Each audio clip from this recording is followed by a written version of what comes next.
नमस्कार, मी फराह खान. तुम्ही बघताय महाराष्ट्राचा number 1 Marathi news channel news 18 Lokmat. बुलेटिनच्या सुरुवातीला आत्ताची सगळ्यात मोठी बातमी आहे. नागपुरातील हिंसाचाराला जबाबदार असलेल्या दंगलखोरांची आता खैर नाही. दंगलखोरांनी केलेल्या नुकसानीची त्यांच्याकडूनच भरपाई घेतली जाणार आहे. वेळ पडल्यास दंगलखोरांच्या संपत्तीवर टाच आणून त्याची विक्री केली जाणार आणि दंगलखोरांना जरब बसावी म्हणून बुलडोझर फिरवायला सरकार आता मागे पुढे पाहणार नाही. राज्याचे मुख्यमंत्री फडणवीस यांनीच हा निर्वाणीचा इशारा दंगेखोरांना दिलेला आहे. काही दिवसांपूर्वी नागपूरमध्ये जी दंगल माजलेली होती त्याच्यानंतर मुख्यमंत्री फडणवीस यांनी भेट दिली आणि त्याच्यामध्ये हा इशारा त्यांनी दिलाय. तर दंगलखोरांविरोधात बुलडोझर पॅटर्न कसा राबवला जाणार आहे, काय केलं जाणार आहे ते आपण बघूयात. ग्राफिक्सच्या माध्यमातून दंगलखोरांकडून नुकसान वसूल करणार असल्याचं सांगितलं जात आहे. तर मुख्यमंत्री फडणवीस यांनी याविषयी माहिती दिलेली आहे आज. आणि त्याचबरोबर वेळ पडल्यास दंगलखोरांची मालमत्ता जप्त करणार असं सुद्धा मुख्यमंत्री फडणवीस यांनी आज म्हटलेलं आहे. नागपूर जे फडणवीसांचं होम टाउन आहे त्या ठिकाणी 17 तारखेला दंगल झालेली होती, हिंसाचार झाला होता. त्याच्यामध्ये आता कारवाई केली जाते. जिथे गरज असेल तिथे बुलडोझर वापरणार असा इशारा सुद्धा मुख्यमंत्री फडणवीस यांनी दिलेला आहे. तर अशा पद्धतीने ही कारवाई केली जाणार आहे. देवाचा बुलडोझर चालणार असं दिसतंय. दंगलखोरांवर कठोर कारवाई करणार असल्याचंही मुख्यमंत्री फडणवीस यांनी इशारा दिलेला आहे. तर याशिवाय पुढच्या 3 ते 4 दिवसांमध्येच ज्यांचं नुकसान झालेलं आहे त्यांना नुकसान भरपाई देणार असल्याचं सुद्धा मुख्यमंत्री फडणवीस म्हणतात. तर 17 तारखेला नागपूरमध्ये हिंसा झालेली होती आणि त्याच्यानंतर आता नेमकी कारवाई काय केली जाणार, कशा पद्धतीने केली जाणार याचा एक रोडमॅप मुख्यमंत्री फडणवीस यांनी आजच्या भेटीमध्ये सांगितलेला आहे. आणि त्याच्यामध्ये या सगळ्या गोष्टी आता समोर येताना दिसून येत आहेत. त्यामुळे ज्यांनी दंगल माजवलेली होती नागपूरमध्ये त्यांची आता खैर नाहीये, त्यांच्यावर कारवाई केली जाणार आहे.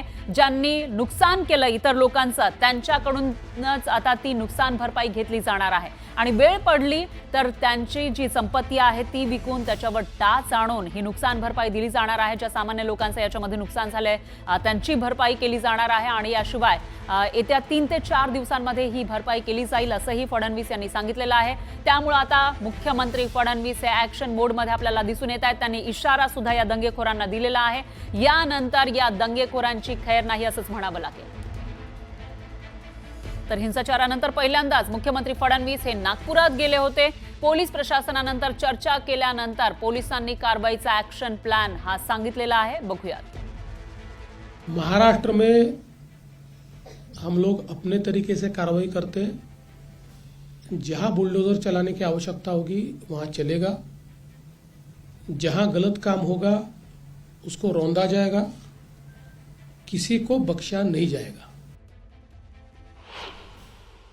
आता जे काही नुकसान झालेलं आहे हे सगळं नुकसान दंगेखोरांकडून वसूल करण्यात येईल.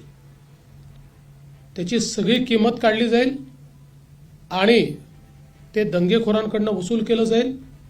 आणि दंगेखोरांनी ते पैसे भरले नाहीत तर त्यांची प्रॉपर्टी विकली जाईल. अशा प्रकारे नागपूरमध्ये किंवा महाराष्ट्रात कुठेही या गोष्टी सहन केल्या जाणार नाहीत. ज्या लोकांचं नुकसान झालेलं आहे, गाड्या फोडणं, काहींच्या पार्शली गाड्या फुटल्या आहेत, त्या सगळ्यांना पालकमंत्र्यांनी स्वतः लक्ष घातलेलं आहे. त्या सगळ्यांना नुकसान भरपाई ही येत्या 3 ते 4 दिवसात दिली जाईल. मोठ्या प्रमाणात सोशल मीडियाचं ट्रॅकिंग करून ज्या लोकांनी ही घटना घडावी किंवा ही घटना ॲग्रिवेट व्हावी म्हणून पोस्ट केलेल्या आहे त्या सगळ्यांना दंगेखोरांसोबतच सहआरोपी बनवलं जाणार आहे. कारण त्यांनी सोशल मीडियाच्या माध्यमातून हा दंगा भडकवण्याकरता त्या ठिकाणी मदत केलेली आहे. त्यामुळे त्यांच्यावरही कारवाई केली जाणार आहे.